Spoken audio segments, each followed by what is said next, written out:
बिस्मिल्लाहिर्रहमानिर्रहीम। अस्सलाम वालेकुम नाज़रीन, आप यूट्यूब चैनल देख रहे हैं। मैं इमरान खान हूँ। वज़ीर-ए-आज़म पाकिस्तान इमरान खान साहब ने काबीना की मीटिंग ली है। उसमें मईशत के हवाले से बहुत सारी चीज़ें थी। न्यूजीलैंड क्रिकेट टीम के हवाले से उनका दौरा जो मनसूख हुआ उस पर, और जो इंग्लैंड की टीम ने दौरा ख़त्म किया उस पर भी बात की गई। और साथ ही साथ रेलवेज़ के ऊपर कुछ फ़ैसले थे, सियासत के ऊपर फ़ैसले थे, मईशत के ऊपर फ़ैसले थे, आने वाले इलेक्शन के ऊपर फ़ैसले थे। एक तो बड़ी अच्छी चीज़ इमरान खान साहब जो करने जा रहे हैं, जो कौमी टीम का T20 का वर्ल्ड कप के लिए जाने वाला स्क्वाड है उससे मुलाकात करने वाले हैं। देखिए, हमारे पास अब एक ऑप्शन बचता है कौम की इज्जत बचाने के लिए। इतना प्रेशर अपने खिलाड़ियों पे डालना नहीं चाहिए। हमारे यहाँ पे वैसी ट्रेनिंग नहीं है, वैसा माहौल नहीं है, क्रिकेट उतनी जदीद हुई नहीं। ये तो टैलेंट है, जो लड़के अपने ज़ाती तौर पे मेहनत करके आगे आते हैं, जितना वो सीख लेते हैं वही उनकी गेम है। यहाँ पे क्रिकेट बोर्ड उनके लिए कुछ ज़्यादा नहीं कर पाता। यहाँ पे टेक्निकली उनको ऐसी सपोर्ट नहीं मिलती कि वो बैनुल-अक़वामी लेवल के बहुत बड़े बड़े प्लेयर्स के मुताबिक अपने आप को ढाल सकें। इसके बावजूद पाकिस्तान ने बहुत बुरे हालात में दुनिया के बेहतरीन प्लेयर्स पैदा किए हैं। यहाँ पे बॉलिंग में पाकिस्तान ने झंडे गाड़े हैं, स्पिन बॉलिंग में पाकिस्तान ने झंडे गाड़े हैं, चाहे लेग स्पिन हो चाहे ऑफ ब्रेक हो। उसके साथ पाकिस्तान ने फास्ट बॉलिंग में तो आपको पता है कि हर दौर में पाकिस्तान के पास कुछ ना कुछ मौजूद रहा। शाहीन शाह अफरीदी से सारी उम्मीदें वाबस्ता हैं। पहले आमिर हुआ करते थे, मोहम्मद आसिफ अनफॉर्चुनेटली वो गोरों की सियासत का शिकार हुए, लेकिन उस जैसा बॉलर ना कभी देखा है तो ना सुना है कभी। वसीम अकरम, वकार यूनुस वो बड़े शानदार बॉलर थे। इमरान खान साहब खुद एक अच्छे कैप्टन थे, बॉलर थे, ऑलराउंडर थे। बैटिंग में भी हमारे लोगों ने बड़ा नाम कमाया। बाबर आजम जो रिकॉर्ड लगा रहे हैं वो किसी और के बस की बात नहीं है। हमारे पास पोटेंशियल है, टैलेंट है, लेकिन बहुत सारी चीज़ों का फुकदान है। इसके बावजूद इस टीम के ऊपर ये प्रेशर ज़्यादा हमें नहीं बढ़ाना चाहिए कि हर हाल में इनको वर्ल्ड कप जीत कर आना है, लेकिन जीतदारी के साथ खेलें, डट कर खेलें और दुश्मन को बताएं कि हम भी एक टीम है। अगर हम किसी तरह पहले नंबर की टीम बन जाएं तो फिर दुनिया हमसे खेलने पर मजबूर हो जाएगी। इमरान खान साहब ने अच्छा फैसला किया, स्क्वाड से मुलाकात करेंगे और वो कह रहे हैं जी बेनकाब करेंगे इंग्लैंड को और न्यूजीलैंड को और उन मुहर्रिकात को जो उन्होंने किए हैं। क्रिकेट की दुनिया में पाकिस्तान को डैमेज करने की कोशिश की, और इस कोशिश में ज़्यादातर जो क्रिकेटर्स हैं या क्रिकेट को जानने वाले लोग हैं उनके सामने वो लोग खुद डैमेज हुए हैं। लेकिन क्योंकि ये एक अब कमर्शियल गेम है, इंडिया सबसे बड़ी मंडी है, सबसे बड़ी मार्केट है क्रिकेट की, तो वहाँ पे इंडिया का असर रसूख बहुत ज़्यादा चलता है। बिग थ्री का आपको पता है ऑस्ट्रेलिया, इंग्लैंड और उसके अंदर इंडिया है, तो वही फैसले करते हैं, वही ICC को चलाते हैं। लेकिन पाकिस्तान को जवाब बल्ले से और गेंद से देना पड़ेगा, बेहतर फील्डिंग करनी पड़ेगी और ग्राउंड में जाके डट कर मुकाबला करना पड़ेगा। अब दिन रात एक करने का वक्त आ गया है। टीम को हौसला भी दिया जाए, हिम्मत भी दी जाए। अब इमरान खान साहब ने आज जो कैबिनेट में बहुत बड़े बड़े फैसले किए हैं वो मैं आपके सामने रखता हूं। इसमें पॉलिटिकल कुछ चीज़ें ऐसी हैं जो बाद में फवाद चौधरी साहब ने अनाउंस भी की। नंबर 1, इलेक्ट्रॉनिक वोटिंग मशीन पर दोबारा ब्रीफिंग हुई है। हुकूमत डट गई है, वो कहते हैं छोड़ेंगे नहीं, वोटिंग करवाएंगे इलेक्ट्रॉनिक वोटिंग मशीन के ऊपर, ये साबित करेंगे ये मशीन ठीक नहीं है। मैंने उस मशीन को जाकर देखा और जिसने देखा उसने ये कहा कि ये इंडिया की बनाई हुई मशीन से भी बेहतर मशीन, इसमें पेपर ट्रेल भी है, इसमें धांधली की कोई गुंजाइश नहीं है। अब इलेक्ट्रॉनिक वोटिंग मशीन अगर आ जाती है तो फिर अपोजिशन को प्रॉब्लम ये होगा कि वो इसके ऊपर इलेक्शन नहीं होने देना चाहेंगे, वो इसलिए कि फिर धांधली नहीं की जा सकती। दूसरी चीज़ उन्होंने कहा कि ओवरसीज़ पाकिस्तानियों को वोट का हक ज़रूर दिलवाएंगे। ये एक ऐसा इशू है जिसको इमरान खान साहब हर कैबिनेट की मीटिंग के अंदर ज़रूर इसके ऊपर बात करते हैं, ओवरसीज़ पाकिस्तानियों के वोट का हक। मैं आपको इस वीलॉग में बताऊंगा कि ओवरसीज़ पाकिस्तानियों को अगर वोट का हक मिला तो कौन कौन सा बड़ा जो बुर्ज है वो उलट जाएगा, कौन कौन सा बड़ा सियासतदान जो है वो इलेक्शन हार जाएगा। अगर ओवरसीज़ पाकिस्तानियों को वोटिंग का हक मिल गया तो किस किस को बहुत बड़ा नुकसान होगा और PTI को किस लेवल का फ़ायदा हो सकता है ओवरसीज़ पाकिस्तानियों के वोट की सूरत में, ये मैं आपको इस वीडियो में आगे चल के भी बताता हूँ। एक और चीज़ जो उन्होंने तय की वो ये कि चीफ इलेक्शन कमिश्नर के मामले के ऊपर जारहाना रवैया रखा जाए। कोई ज़रूरत नहीं है डरने की, बुज़दिल बनने की। जिस तरह के सवालात उस आदमी ने और उसके इदारे ने पूछे हैं मिलजुल कर, जो उन्होंने मजाक किया है, जो लतीफ़े 37 उन्होंने सुनाए हैं कि मशीन ईमानदार नहीं है, मशीन फ्रॉड नहीं रोक सकती, मशीन औरतों को नहीं ला सकती वोट डालने के लिए, मशीन जो है वो बातें नहीं करती, यानी अजीबोगरीब चीज़ें उन्होंने की हैं। अब वो जो चीज़ें उन्होंने मशीन से तवक्को की है वो तो किसी इमाम मस्जिद से भी नहीं की जा सकती। तो उन्होंने मशीन के बारे में जिस तरह के लतीफ़े सुनाए उसके बाद जारहाना होना ही बनता उनके खिलाफ अगर तो डिफेंसिव हो जाएंगे तो फिर इलेक्शन कमीशन चढ़ जाएगा, ज़्यादा से ज़्यादा क्या करेंगे, 2-4 लोगों को फारिग कर देंगे, तो फिर इलेक्शन कमीशन को भी उसका खुमियाजा भुगतना पड़ेगा। ऐसा लगता है सिचुएशन को वो खुद ही उस तरफ लेकर जा रहे हैं। एक और चीज़ जो उन्होंने कही, उन्होंने कहा अगला इलेक्शन नई मर्दमशुमारी और हल्का बंदियों पर होना है। अब ये एक ऐसी चीज़ है जो तीसरी मुसीबत है अपोजिशन के लिए। ना वो चाहते हैं इलेक्ट्रॉनिक वोटिंग मशीन हो, ना वो चाहते हैं ओवरसीज पाकिस्तानियों को वोट का हक मिले, ना वो चाहते हैं कि अगला इलेक्शन नई मर्दमशुमारी और हल्का बंदियों पर हो, क्योंकि अगर हल्का बंदियां होगी, नई मर्दमशुमारी होगी तो एक दफ़ा फिर नेशनल डाटा बनेगा, उसमें हर आदमी का फिर एक ही वोट होगा। जो लोग मर गए हैं वो मरे हुए डिक्लेयर हो जाएंगे, मरे हुए का वोट कास्ट नहीं हो सकता।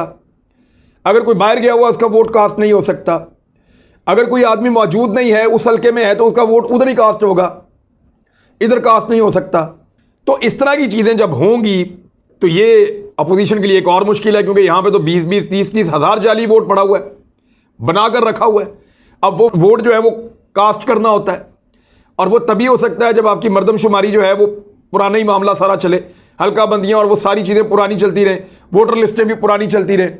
लेकिन ये सारी चीज़ें इस हुकूमत ने कहा कि हम जाते जाते नई बनाएंगे, इसके लिए 18 महीने वो कहते हैं लगेंगे। तो आज इनको कहा भी ये गया है कि जल्द अज जल्द इसका प्रोसेस मुकम्मल किया जाए और फौरी तौर पे इस पे काम शुरू कर दिया जाए, मर्दमशुमारी का मामला। और ये डिजिटल होगी, कंप्यूटराइज्ड होगी, इसमें टेक्नोलॉजी का इस्तेमाल किया जाएगा, तो ये जल्दी और बेहतर हो सकती है। इंतखाबी इस्लाहात जिससे अपोजिशन भाग रही है, हुकूमत ने दोबारा कहा कि आप आ जाएं और बैठकर इंतखाबी इस्लाहात हमारे साथ कर लें।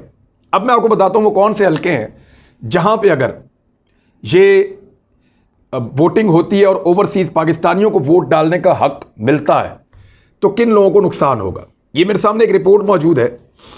इस रिपोर्ट के मुताबिक पाकिस्तान में टोटल तो 270 के करीब, 272 के करीब हल्के हैं पाकिस्तान में।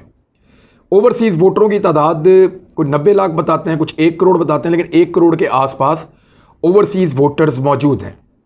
अगर आप इसको डिवाइड भी कर लें हर हल्के के ऊपर, तो कुछ 30 से 35 हज़ार या इससे ज़्यादा ओवरसीज़ पाकिस्तानियों के वोट बनते हैं। अब 30-35 हज़ार एक हल्के में अगर ओवरसीज़ पाकिस्तानी के वोट हैं, तो पाकिस्तान के ज़्यादातर हल्कों में हार और जीत का जो तनासुब रहता है या जो फ़र्क रहता है वो 10,000 के अंदर अंदर रहता है। यानी 70-80 ऐसे हल्के हैं या इससे ज़्यादा ऐसे हल्के हैं जहाँ पे 5,000, 10,000 का फ़र्क है। 5 से 10,000 का फ़र्क तो 70 से 80 हल्कों में है। अब वहाँ पे अगर एकदम 30,000 वोट आप ऐड कर दें ओवरसीज़ पाकिस्तानी का, और ओवरसीज़ पाकिस्तानी आपको पता है कि सिर्फ इमरान खान को वोट डालेंगे, PMLN के बाद वो वोटर ही नहीं है और पीपल्स पार्टी के बाद तो बिल्कुल ही नहीं है, तो वो वोट पड़ेगा अगर पाकिस्तान तहरीक इंसाफ को, तो एकदम 30,000 वोट, 25,000 वोट अगर इतना भी डल जाए, 20,000 भी डल जाए, तो वो ऐड हो जाएगा।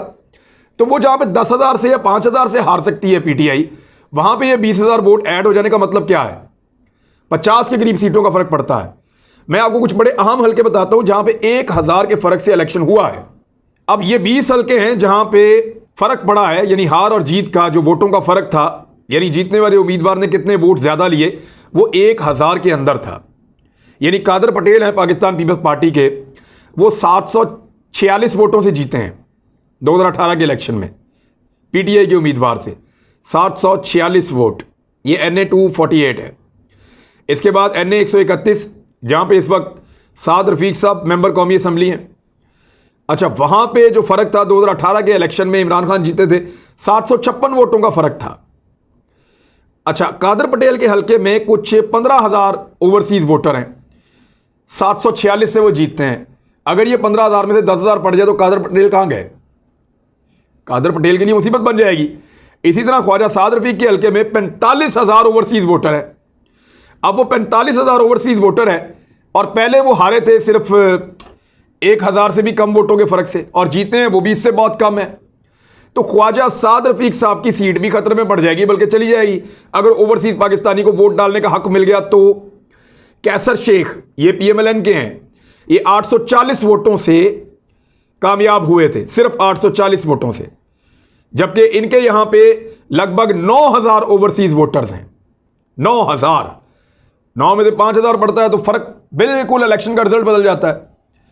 इसी तरह फहमीदा मिर्ज़ा जहां से जीती हैं, वहां पे 1,000 से कम वोटों से वो जीती हैं 997, 1,400 ओवरसीज़ वोटर्स हैं वहां पे। महमूद शाह ये 267, NA 267, ये 939 वोटों से जीते थे और यहां पे ओवरसीज वोटों की तादाद जो है वो 7200 के करीब है। मोहसिन जावेद यहां पे ये 1163 वोटों से जीते थे और यहां पे 72,000 ओवरसीज पाकिस्तानियों के वोट हैं। ये ज़्यादातर जहां पाकिस्तान तहरीक इंसाफ हारी है वो 1100, 1200, 1200, 1100। ख्वाजा आसिफ इन्होंने उस्मान डार को हराया था 1406 वोटों से। ख्वाजा आसिफ ने उस्मान डार को हराया था 1406 वोटों से। बहुत क्लोज मुकाबला हुआ था। वहां ओवरसीज वोटों की तादाद पता कितनी है? वहां 93,000 ओवरसीज वोटर्स हैं। अब उन 93,000 में से अगर 50,000 भी पड़ जाता है उस्मान डार को तो किधर गया? सारा रिजल्ट तब्दील हो जाएगा। क्योंकि पाकिस्तान तहरीक इंसाफ को ये ओवरसीज का वोट पड़ना है, इसीलिए PMLN पीपल्स पार्टी नहीं मानते। तालिब ने कही ये जीते हैं 249 वोटों से, वहां कुछ 15,000 से ज्यादा वोट है ओवरसीज का। मोहम्मद अकरम ये जीते हैं 350 वोटों से, वहां 45,000 ओवरसीज वोटर है। अमीर हैदर खान होती ANP के वाहिद जीतने वाले उम्मीदवार 152 वोटों से जीते हैं। पाकिस्तान तहरीक इंसाफ को इन्होंने हराया, वहां 50,000 ओवरसीज वोटर्स हैं। अमजद खोसा ये भी जीते हैं 129 वोटों से, वहां 70,000 ओवरसीज का वोट है। जुल्फिकार भट्टी ये 87 वोटों से जीते हैं सिर्फ MNA, और यहां जो ओवरसीज वोटर्स हैं वो 29,000 हैं। फैसल वाडा 723 वोटों से जीते थे, लेकिन यहां पे कुछ 15,000 से ज्यादा ओवरसीज वोटर्स हैं। तो इस तरह ये बहुत सारे ऐसे और भी हल्के हैं जहां ओवरसीज की तादाद 70,000, 50,000, 40,000, 30,000, इतनी बड़ी बड़ी तादाद है। और कितने वोटों से इलेक्शन का रिजल्ट आया? जीतने वाले उम्मीदवार के सिर्फ कोई 500, 400 वोट ज्यादा है। और मजे की बात यह है कि जो रिजेक्ट हुए वोट हैं वो इस मार्जिन से भी ज्यादा थे जो वोट रिजेक्ट हुए थे। अगर इलेक्ट्रॉनिक वोटिंग मशीन आती है तो शाम तक के नताइज में एक भी वोट रिजेक्ट नहीं हो सकता। वोट रिजेक्शन का तो बिल्कुल कॉन्सेप्ट ही नहीं है उसके अंदर, खत्म। 0 वोट रिजेक्शन होगी, सारे वोट डलेंगे, सारे वोट काउंट होंगे, सारे वोट जो है वो हिस्सा बनेंगे इलेक्टोरल प्रोसेस का, लिहाजा वोट रिजेक्शन नहीं होगी। दूसरे नंबर पे ओवरसीज पाकिस्तानियों को वोट मिला तो ये एक और वोट एडअप हो जाएगा। और तीसरा जो है नई हल्का बंदियां और नई वोटर लिस्टें, इसके ऊपर भी अपोजिशन को शदीद तहफ़्फ़ुज़ात होंगे। यही वजह है कि शहबाज शरीफ साहब ने कुछ अर्सा पहले कहा था कि ओवरसीज पाकिस्तानियों को कुछ 8 सीटें हम मखसूस दे देते हैं। उन्होंने कहा जहां ये कुछ 30-40 सीटों की जंप लगा आ जाएगी पाकिस्तान तहरीक इंसाफ, अगर इनको ओवरसीज पाकिस्तानियों के वोट का हक मिल गया तो लिहाजा इनको कोई 7-8 सीटें देके फारिग करो, बीच में से मखसूस नशस्तें दे देते हैं ओवरसीज पाकिस्तानियों को। मैंने उस वक्त भी कहा था कि वो ओवरसीज पाकिस्तानी है, वो कोई मखसूस नशिस्तों में कोई अकलियत तो नहीं है, कोई गैर मुस्लिमों की सीटें तो आप उनको नहीं दे रहे, या वो कोई मखसूस लोग तो नहीं है, वो तो नॉर्मल पाकिस्तानी है, पाकिस्तान की खिदमत कर रहे हैं, बाहर से पैसा भेज रहे हैं। लिहाजा किसी भी सूरत में उनको वोट के हक से महरूम नहीं किया जा सकता।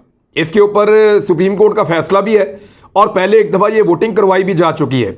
इसका तरीका वजह होना बाकी है। अपोजिशन सिर्फ टाइम गेन कर रही है कि जितना डिले कर देंगे इस सारे मामले को, कल को हम कह सकेंगे जी अब तो थोड़े दिन रह गए, मशीनें नहीं बन सकती। कल को हम कह देंगे थोड़े दिन रह गए, हल्का बंदियां नहीं हो सकती। कल को हम कह देंगे जी थोड़े दिन रह गए, अब तो ओवरसीज का तरीकाकार नहीं बन सकता। तो मेरे ख्याल में this is the right time. यही 2 महीने हैं, इनके अंदर हुकूमत को कोई डिसीजन लेना है या कोई कंसेंसस पैदा करना है तो उसको करे। और इमरान खान साहब ने इस काम के लिए डंडा पकड़ लिया है और उन्होंने आज वार्निंग दी है अपने लोगों को भी कि जल्द अज जल्द इसको करो, क्योंकि ये डू एंड डाई वाला मामला है। अगले इंतखाबात में अगर पाकिस्तान तहरीक इंसाफ को जीतना है बकौल इमरान खान साहब के और उनकी पार्टी के, तो उनको ये चीज़ें करनी पड़ेंगी। ओवरसीज पाकिस्तानियों को वोट का हक देना पड़ेगा, इलेक्ट्रॉनिक वोटिंग मशीन क्योंकि वो न्यूट्रल चीज़ है उसको लाकर इंप्लीमेंट करना पड़ेगा, नई हल्का बंदियां, साथ में जो मर्दमशुमारी है, वो सारी चीज़ें ये वो करेंगे तो फिर एक ऐसा इलेक्शन होगा जिसमें उनके लिए मार्जिन निकलेगा। वरना इस इलेक्शन में अपोजिशन उनकी दुर्गत बना के रख देगी। ये आइडिया उनको हो गया है और पिछले इंतखाबात में भी हो गया था, क्योंकि बहुत सारी ऐसी जगह थी जहां से वो जीतते जीतते हार गए थे और बहुत थोड़े मार्जिन से। 2013 के इलेक्शन में PMLN ने 1,49,00,000 वोट लिए थे और 2/3 अक्सरियत थी। 2018 में पाकिस्तान तहरीक इंसाफ ने 1,69,00,000 वोट लिए, यानी 20 लाख वोट ज्यादा लिए, फिर भी सादा अक्सरियत नहीं बनी। वजह क्या है कि वो बहुत थोड़ा थोड़ा छोटे छोटे मार्जिन से, कहीं 1000, कहीं 500, कहीं 200, कहीं 150, कहीं 300, कहीं 700, कहीं 1200, इतने वोटों से वो बहुत सारी सीटें हार गए। और ओवरसीज पाकिस्तानियों का वोट यहां पे ये सारा फर्क बहुत बड़े पैमाने पे कवर कर सकता है। अब इमरान खान साहब ने फैसला किया है और अपने लोगों को भी कह दिया है कि मैं कुछ नहीं जानता, ये करके दो। अब तक के लिए इतने, अपना ख्याल रखिएगा, अपने इस चैनल का भी। अल्लाह हाफिज़।